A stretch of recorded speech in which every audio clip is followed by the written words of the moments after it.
The silent prisoner for many centuries.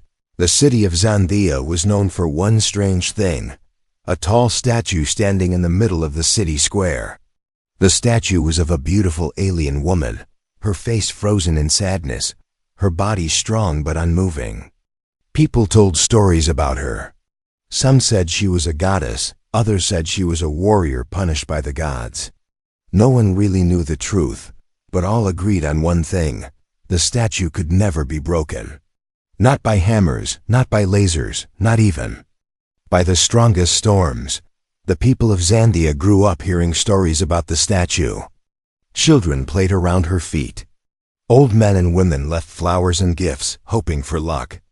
The statue stood silently, watching as the city changed and grew around her. No one knew she was listening. No one knew she was waiting. One night, under a sky full of dark clouds, a stranger came to Xanthia. His name was Carter, and he was a human explorer from a distant planet. Carter did not care much for old legends. He was searching for something else, ancient technology hidden somewhere in Xanthia. He believed the past had secrets, but he did not believe in magic or curses. Carter walked through the empty streets as the rain began to fall. He wore a long dark coat and carried a small old backpack. When he reached the city square, he stopped. The statue looked even more mysterious. In the rain, water dripped down her stone face, making her eyes seem to cry. Carter stood in front of the statue, looking up. "You're more beautiful than they said," he whispered, half mocking. "But I bet you're just stone. No magic, no curse." He stepped closer, touching the stone foot. It felt cold, smoother than any rock he had touched before. Suddenly, the ground shook. A deep, low rumble echoed under the square. Carter jumped back, confused. The rain fell harder. Lightning flashed across the sky. Beneath the statue, a small trapdoor opened with a heavy sound. Carter stared, shocked. He had not expected this. Slowly, he crouched down and looked inside. There, covered in dirt and dust, was an old sword. Its blade was rusted, the handle wrapped in faded leather. Strange symbols were carved along its edge, glowing faintly in the darkness. Carter reached out and picked up the sword. It was heavier than it looked, but it felt warm in his hand, as if it was alive. The glowing symbols grew brighter. Suddenly, a cold wind rushed through the square. The statue's eyes flickered. A tiny blue light appeared deep inside them. Carter's heart pounded. He stepped back, but the ground shook again, this time even stronger. Cracks appeared on the stone base of the statue. A low, sad voice filled the air, but no one else could hear it. "Free me." The voice seemed to say. Carter shook his head, thinking he was imagining things. But the voice grew louder, clearer. He looked at the sword, then at the statue. Suddenly, the ground gave way. Carter tried to run, but the earth crumbled under his feet. He fell into a deep, dark hole, landing hard on a stone floor. Dirt and dust filled the air. He coughed and looked around. He was in a secret underground chamber, the statue's massive form above him, now cracked and glowing with blue light. The sword in Carter's hand glowed brighter, lighting up the chamber. Strange machines lined the walls, old and silent, covered in cobwebs. Carter stood up, shaking with fear and excitement. He walked closer to the statue's feet, now at his eye level. The cracks spread, blue light spilling out. Suddenly, the statue's stone surface began to move. First, a finger twitched. Then the hand opened. The face changed, eyes moving slowly, searching the darkness. Carter froze, not sure what to do. He wanted to run, but something inside told him to stay. He held the sword tight. The statue knew the woman was waking up. For the first time in centuries, her eyes looked directly at him. "Who are you?" A voice echoed in the chamber. Weak but clear, Carter took a deep breath. "My name is Carter. I found this sword." The woman tried to move, but her legs were still trapped in stone. "The sword," She whispered. You broke the seal. Carter stepped back, confused and scared. I don't want any trouble. The blue light from the cracks filled the room. The woman's face showed pain, hope, and fear all at once. She reached out a trembling hand, stopping inches from Carter's chest. For centuries, I waited, she said. Now with a human's hand, my prison is broken. Carter stared at her, heart racing. He knew his life would never be the same again.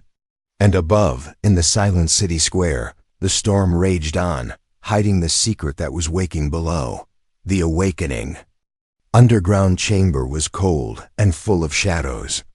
Carter stood very still, the rusty sword shaking in his hand. In front of him, the statue woman, no longer just stone, was slowly coming to life. Light glowed from the cracks in her body, casting strange shapes on the old stone walls. Carter could hardly breathe. He felt fear, but also wonder, as if he was standing at the edge of something very old and very powerful. The woman's voice was weak but clear, echoing in the small space. Who are you? Why do you carry the sword? Her words seemed heavy, full of memories and pain. Carter swallowed hard, searching for the right words. He was just an explorer, a nobody. He never thought he would be part of a legend. My name is Carter, he answered, his voice trembling. I found this sword under the statue. I don't know what's happening. The woman's hand, still part stone, reached out. Her fingers brushed the glowing blade. For a moment, blue light shot up her arm, making her gasp. Pieces of stone fell away from her body, revealing smooth, pale skin underneath. She was tall, graceful, and even in her weak state, she looked strong and noble. I am Syria, she said, her eyes meeting Carter's. I was the last defender of Xanthia. I was betrayed and cursed. My body was turned to stone so no one could free me. For centuries I waited, but no one could break the seal until now. Carter took a shaky breath, feeling the strange weight of the sword in his hand. The glowing runes looked like nothing he had ever seen before. Why me? He asked quietly. Why did the sword work for me? Syria's face twisted in pain. The curse could only be broken by a human hand. That was the final cruelty of my enemies. She looked away, her eyes shining with old anger. But you are not like the others. You risked coming here alone.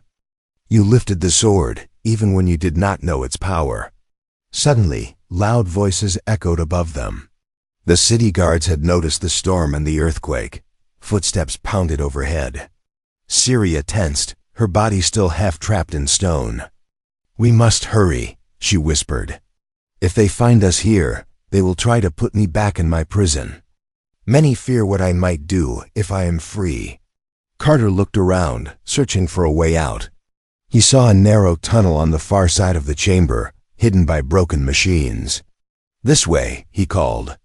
He helped Syria to her feet, the stone falling away bit by bit. She could not walk on her own, so Carter put her arm over his shoulders. Her touch was ice cold, but he did not pull away Dot as they moved through the dark tunnel. Syria told Carter more about the past. She had once led the people of Xanthia against an invading human army. But her own council betrayed her, making a deal with the enemy to end the war. In the end, she was turned into stone as a warning, her spirit locked inside. Unable to move or speak, Carter listened, feeling sorry for her. He had always believed humans could be good, but hearing Syria's story made him realize that people could also be cruel and afraid. He promised himself he would not let her suffer any longer. The tunnel twisted and turned, finally opening into a forgotten storage room under the city. Old boxes and broken weapons lay scattered on the floor. Carter set Syria down gently, trying to make her comfortable. The rusty sword still glowed in his hand, its power stronger than before. Syria studied Carter's face, as if trying to understand him. You do not seem like the humans I remember, she said softly. Why did you help me? Carter shrugged, feeling awkward. Maybe I just wanted to see if the legend was true. Maybe I just hate seeing anyone trapped." He smiled a little. "Besides, I think you're the bravest person I've ever met." For the first time, Sirius smiled a small, sad smile, but real. "Thank you, Carter. I will not forget your kindness." Suddenly, there was a loud crash at the other end of the tunnel. The city guards had found the entrance. "We have to move," Carter said urgently. He helped Syria to her feet again, gripping the sword tightly. The blue light pulsed, showing the way forward as they hurried through another dark passage. Syria's strength slowly returned. The curse was lifting, but she was still weak. Carter was afraid, but he pushed on, knowing that every step took them closer to freedom and deeper into the city's secrets. Above them, the storm was ending, but in the shadows below Zandia, a new storm was just beginning. Carter and Syria were running for their lives, but neither knew that their escape would soon change the city forever. The broken passed in the dark, dusty storage room. Carter and Syria caught their breath. The blue light from the sword faded a little, but its warmth remained in Carter's hand. Syria was awake, but her legs were still heavy, some stone refusing to fall away. The old memories in her eyes made her look older than her young face. Carter could feel the pain behind her silence. Carter found a broken chair and helped Syria sit. For a moment, they listened for footsteps, but it was quiet except for the distant echo of city guards searching above. Syria stared at her hands, now free from stone. "It's strange," she said softly. "For so long I could not move. I could only think. My memories are all I had. Now I am free, but those memories still trap me." Carter sat beside her, holding the sword. "Will you tell me?" he asked gently. "I want to understand. Maybe it will help." Syria looked up, surprised by his kindness. She took a deep breath. "My people called me their shield. I was a general during the War of Blue Sands. Zandia was strong and proud, and we thought no enemy could beat us. But the humans came, and they were clever.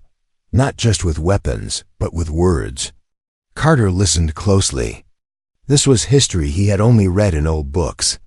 "What did they do?" he asked. "At first, the humans tried to make peace," Syria continued, her voice trembling. "But my council was proud and refused. They said humans were weak. I thought so too until I saw them fight. They never gave up, even when outnumbered. But what destroyed us was not their armies. It was fear inside our own city." Carter nodded. "Your people betrayed you?" Syria's eyes filled with tears, shining in the dim light. "Yes, some of my closest friends made a deal with the human commander. They thought turning me to stone would end the war, bring safety. But it only brought shame. I heard their voices as the curse was cast. I felt every year pass, unable to move, unable to speak." Carter's heart ached for her. "I'm sorry, Syria. That's horrible. But not all humans are like that." She looked at him, trying to believe. "Maybe you're different, Carter. You risked everything to help a stranger. But in my time, humans and Xanthians hated each other." Suddenly, Carter had an idea. He took out his old, battered datapad. "Look," he said, showing her pictures of Zandia as it was now humans and Xanthians living together, children playing, shops run by both species. "Things have changed," Carter said softly. "Maybe not perfect, but we try." Syria watched in wonder. For so long, she had only remembered the old world. Now seeing these new images, her heart felt lighter. "So much time has passed," she whispered. "Is it possible my people forgave the past?" Carter smiled. "Maybe, and you can have a new life too." But as they talked, strange noises echoed down the tunnel. Syria tensed, her muscles tight. "They're coming. We can't stay here." Carter looked around and noticed a metal grate in the floor. He pried it open with the sword, revealing another old passage. He helped Syria stand, and together they climbed down into the darkness. As they moved, Carter shone a small light from his bag. The tunnel was full of ancient carvings. Syria reached out and touched the symbols, remembering when they were new. "This is where the old council met," she whispered. "So many secrets are hidden here." Carter studied the walls, curious. He saw a mural showing a warrior holding a shining sword, the same sword now in his hand. Syria followed his gaze and explained, "That sword belonged to my teacher. It was said to be unbreakable, but after the curse, it disappeared." Carter was surprised. "You mean this sword is part of your legend?" Syria nodded. "It's the sword of mercy. Only a heart full of mercy could use its power. My teacher always said mercy is the strongest weapon, but I never believed him until now." Carter felt the weight of the sword in a new way.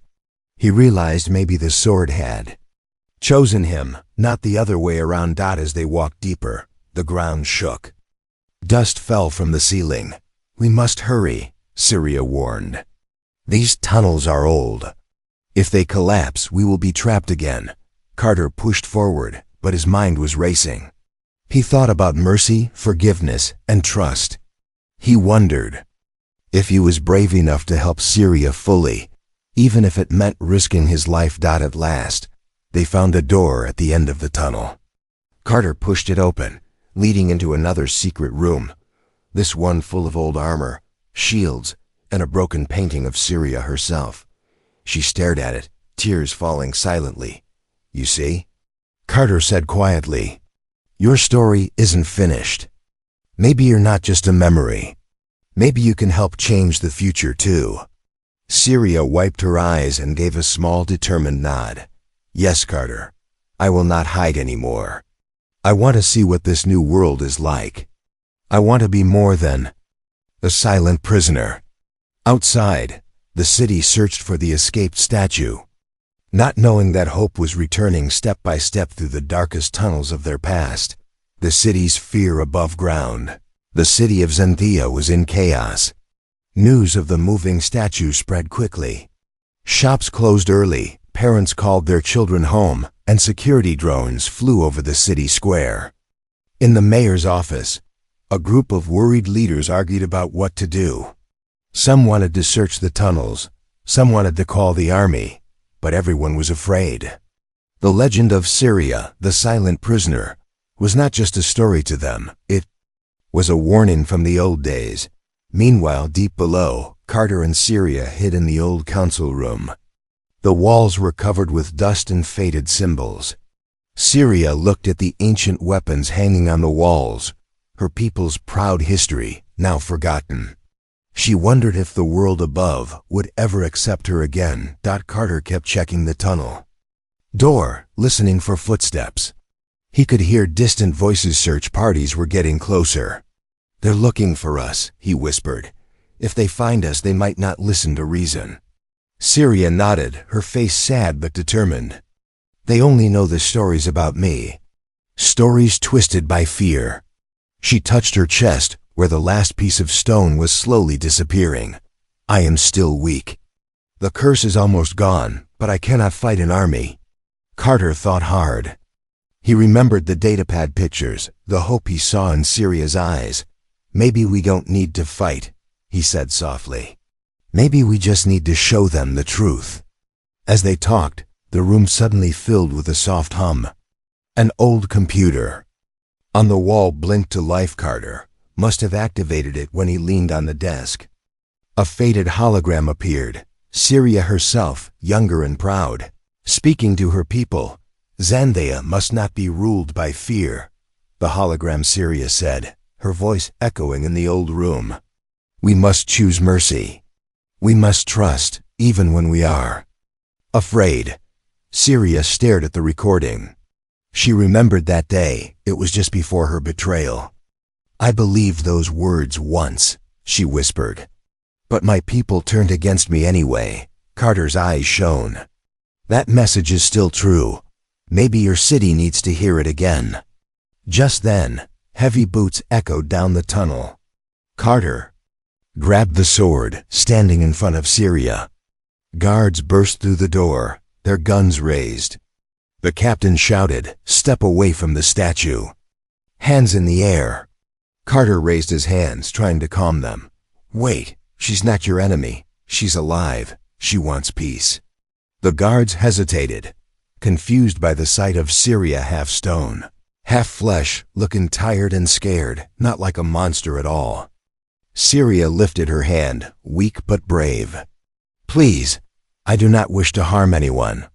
But the captain, remembering the old legends, shouted, "It's a trick." The last time Syria walked free, the city nearly fell. One of the younger guards lowered his weapon, doubt in his eyes. "But she looks so sad." "She doesn't look dangerous." The captain glared. "Stay alert." Carter saw a chance. He quickly pressed a button on the old computer, replaying the hologram. Syria's message filled the room. The guards watched, surprised by the voice from the past.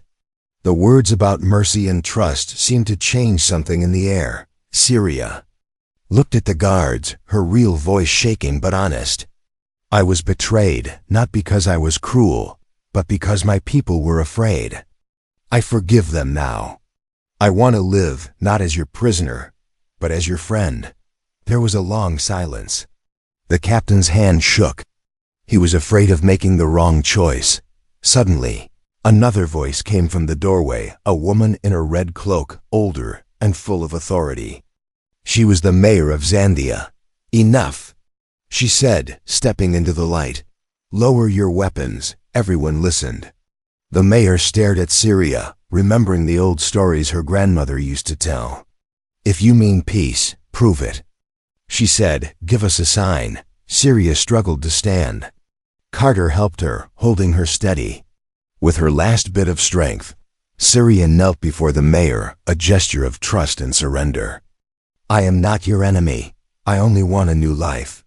Please let me go." The mayor watched, moved by the humility and pain in Syria's eyes. She turned to the guards. "Take them to the old hospital, not the prison. She needs help, not chains." The captain lowered his gun, still wary. The younger guard nodded, hope in his eyes. Carter let out a breath he didn't know he was holding.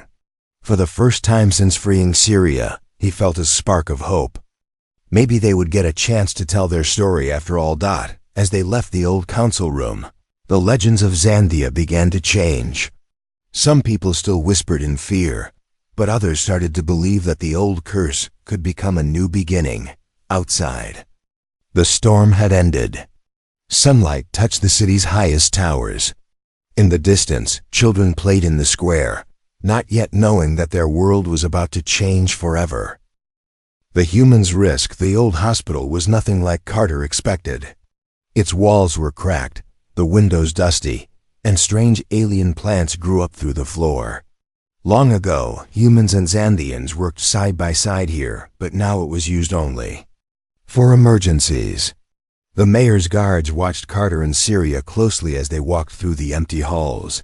Syria felt weak, every step harder than the last. The last bit of stone still covered her legs, and the curse made her chest ache.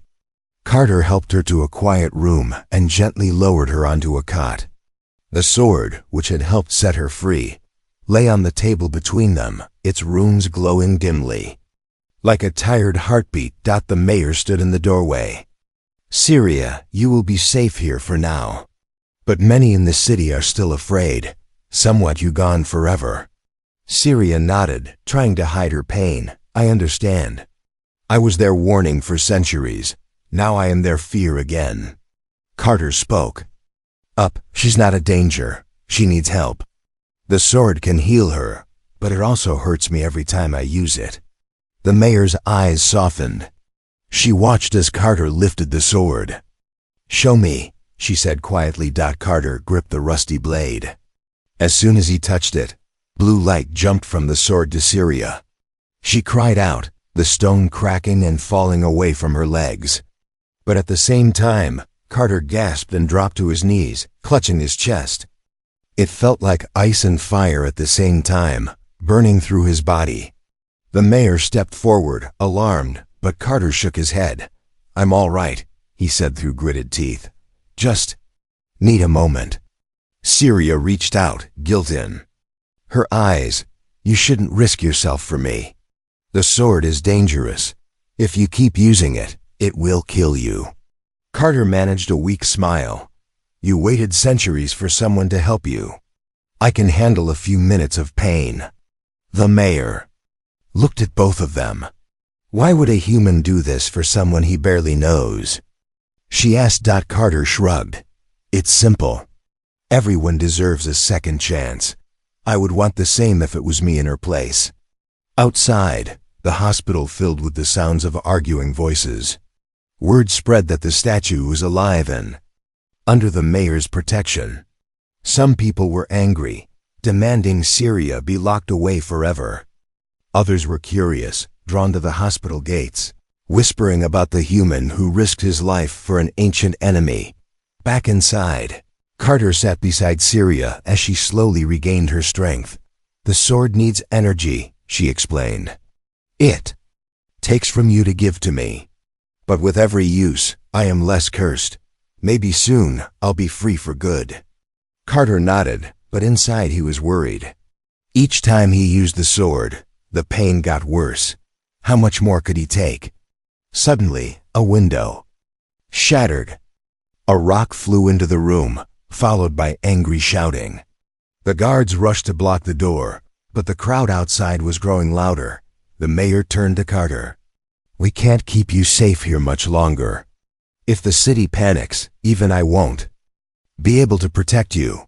Carter helped Syria to her feet. She was stronger now, able to walk slowly, the last of the stone cracking away. "We have to go," Carter whispered. "We need to find somewhere safe, just until the city calms down." The mayor nodded. "There's an old escape tunnel in the basement. It leads out beyond the city walls. Take it. I'll distract the crowd." As the guards led them down secret stairs, Syria looked back at the mayor. "Thank you for believing in me, even a little." The mayor smiled. "Prove to them that hope is stronger than fear." In the dark tunnel, Carter's legs shook with exhaustion. Syria noticed, her voice full of worry. "You're not well. We should stop." But Carter shook his head. "If we stop now, they'll find us. We're almost out." Suddenly, a door at the far end of the tunnel burst open. 3 masked figures appeared, members of the secret group who wanted Syria destroyed forever. They carried energy blades and wore old war medals, faces full of hate. "You're not escaping," the leader sneered. "The curse was placed for a reason. We'll end it tonight." Carter stood in front of Syria, sword ready, even though his hands shook. The sword's runes glowed, brighter than ever, casting blue shadows on the walls. Syria placed her hand on his arm, sharing her strength. The fight was quick but fierce. Carter blocked the first attack, the sword humming with energy. Each strike burned his skin, but he didn't let go. Syria moved with surprising speed, her body almost fully free from the curse. Together, they forced the attackers back. Finally, the masked leader lunged at Carter. Carter raised the sword, deflecting the blow, and in that moment, blue energy flashed, knocking the attacker to the ground. The others ran, terrified of the cursed blade. After the fight, Carter collapsed, breathing hard. Syria knelt beside him, tears in her eyes. "Why do you risk your life for me?" she whispered. Carter smiled weakly. "Because everyone needs someone who believes in them, even if it hurts." Together, they stepped into the cold night air, leaving the city behind, their bond stronger than ever. But deep down, Carter knew he couldn't keep risking his life much longer. The next choice would be the hardest of all. The final choice. Cold air bit at Carter's skin as he and Syria stumbled out of the tunnel into the wild forest. Beyond the city walls, the sky was deep blue, streaked with morning light. Behind them, Xanthia was waking up to rumors and fear. But Carter's thoughts were only for the woman beside him, an ancient warrior who now leaned heavily on his shoulder, fighting to stay upright, Syria's curse was almost gone. The last ring of stone clung to her ankle, shining with a weak blue light. She walked slowly, but her eyes burned with determination. "We're safe for now," Carter whispered, helping her sit beneath a tree. Syria shook her head. "We can't hide forever. The city will search for us. And the curse." She trailed off, looking at her leg. "I am almost free. But the sword takes too much from you. I see it every time you help me." Carter tried to smile, but his hands were trembling. Each time he used the sword's power, the pain was worse. His vision blurred at the edges, and his breath came in short, shallow bursts. But he hid his fear. "I'll be fine," he said, forcing a grin. "You're almost healed. One last time should do it." Syria knelt in front of him, her face filled with guilt and worry. "No, Carter, you've done enough. If you use the sword again, it could kill you. I cannot ask you to give up your life for me." He shook his head, stubborn. "You never asked. I chose this. I want you to be free, Syria. Not just for me, but for everyone. The city needs to see that the past can change." Suddenly, the sound of footsteps echoed through the trees. Carter tensed, gripping the sword. 3 guards stepped out from behind. The bushes one was the young guard from before, the one who had doubted the old legends. He raised his hands to show he meant no harm. "I'm not here to hurt you," the guard said quickly. "The city is dividing. Some want you gone forever, but others believe you deserve a chance. The mayor sent me to help you." Syria looked at Carter, surprised. The guard continued, "But there's a price. The secret group, the ones who cursed you, they're coming. If you want to be free, you must break the curse completely now. Otherwise, they will find you and finish what they started." Carter stood, unsteady but determined. "Then let's end this right here, right now." The guard nodded. "The sword's power can be finished with a final act of sacrifice. Someone must give up their future for your freedom. That's how the curse was made. That's how it must break." Syria's face grew pale. "No, I won't let you die for me, Carter. I have already lost too much." Carter took her hand, voice gentle but firm. "My life is my own, Syria. I choose to give it for something that matters. I want you to live. I want you to have a second chance." Tears filled Syria's eyes. "But your life, your dreams," Carter smiled softly. "My dreams to see you free." The guard stepped back, watching as Carter lifted the sword one last time. Its blue light burned brighter than ever, filling the forest with a soft, glowing mist. Carter placed the blade on Syria's ankle, where the last piece of stone held tight. Syria squeezed his hand, her voice breaking. "Thank you, Carter. I will never forget you." The moment the sword touched the stone, a powerful surge of energy shot through both of them. Carter cried out, the pain almost too much to bear. Syria felt the last of the curse crack and shatter, the stone falling away in blue dust. The curse was broken. Carter dropped the sword and collapsed to the ground, barely breathing. His skin was cold, his eyes half closed. Syria knelt beside him, tears streaming down her cheeks. "No, Carter, stay with me," she begged, pressing her hands to his chest, trying to give him her strength. The young guard rushed to help, but Syria's power was different now, brighter, stronger. The curse was gone, but something else was awakening inside her. She focused, remembering the ancient healing art her teacher once showed her. She placed both hands over Carter's heart, whispering words in her old language. A soft blue glow spread from her hands, warming Carter's chest. His breathing slowed, then steadied. Syria poured all her hope, all her love into the healing. At last, Carter's eyes fluttered open. He looked at Syria, weak but alive. "You're free," he whispered. Syria laughed and cried at the same time, holding his face in her hands. "No, Carter. We're both free." In that quiet, magical morning, under the trees outside Xanthia, A curse was finally broken, not just for Syria, but for Carter too. Hope was reborn, and the future, for the first time in centuries, was theirs to choose. The unbreakable heart. The first rays of the new day broke through the trees, painting the world with gold. Carter lay in the grass, tired but alive, while Syria watched over him, relief and joy mixing with tears in her bright blue eyes. The final piece of the curse had vanished from her body. She was herself again, flesh, blood, and hope. For a long moment, the two sat quietly, listening to birds and the gentle wind. The young guard, who had watched everything, smiled. "I must return to the city," he said softly. "The people are waiting. They need to know what happened here." He bowed deeply to Syria. "Thank you for showing us you are not a monster." Syria nodded, gratitude shining in her face. "Thank you for believing, even when it was hard."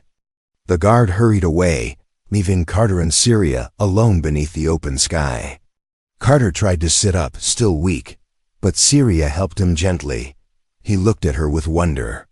"You saved me," he whispered. Syria shook her head. "No, Carter. You saved me. You gave everything so I could live again. I will never forget your kindness, your bravery." Carter smiled, weak but happy. "So, what will you do now? The curse is gone. You're free." Syria looked up at the sky thinking, "I have spent so long as a symbol of fear. Maybe now I can become a symbol of hope, but I cannot do it alone." She helped Carter to his feet. Together, they walked back through the forest toward the city walls. The world seemed different, full of promise. Syria moved with new strength and grace, her steps light and free. Carter leaned on her, but with every step, he grew stronger. As they neared the city, they heard voices fearful at first, but growing curious. The mayor waited for them at the gate, surrounded by worried citizens.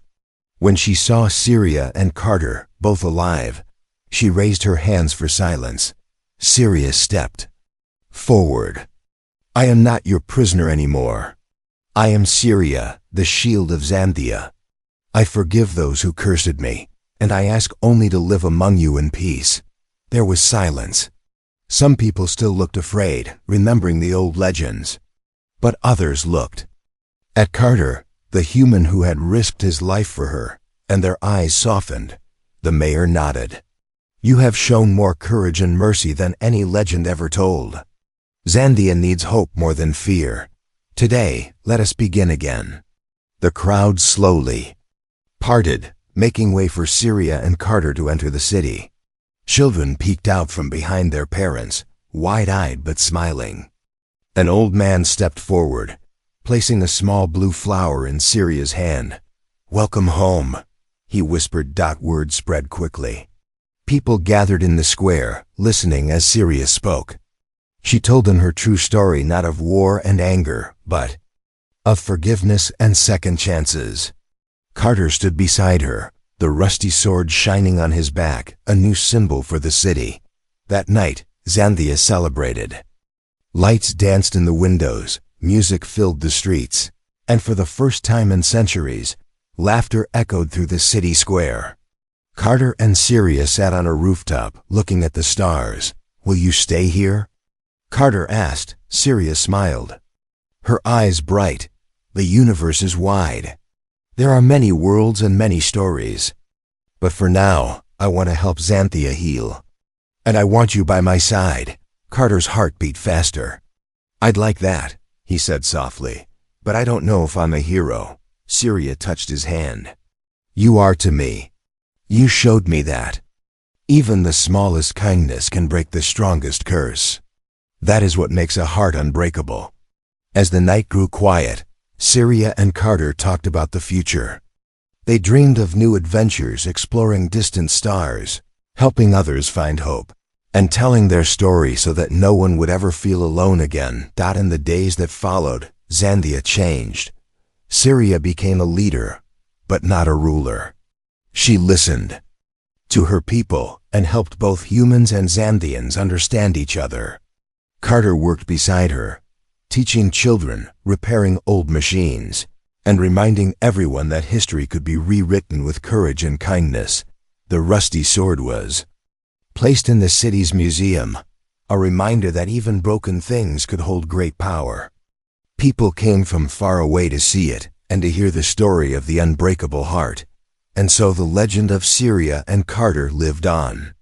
Not as a warning, but as a promise that forgiveness is stronger than fear, that mercy can heal old wounds, and that true courage lives in every heart willing to hope. Together, they looked up at the stars, ready for whatever the future might bring. The past no longer chained them. They were free at last and forever.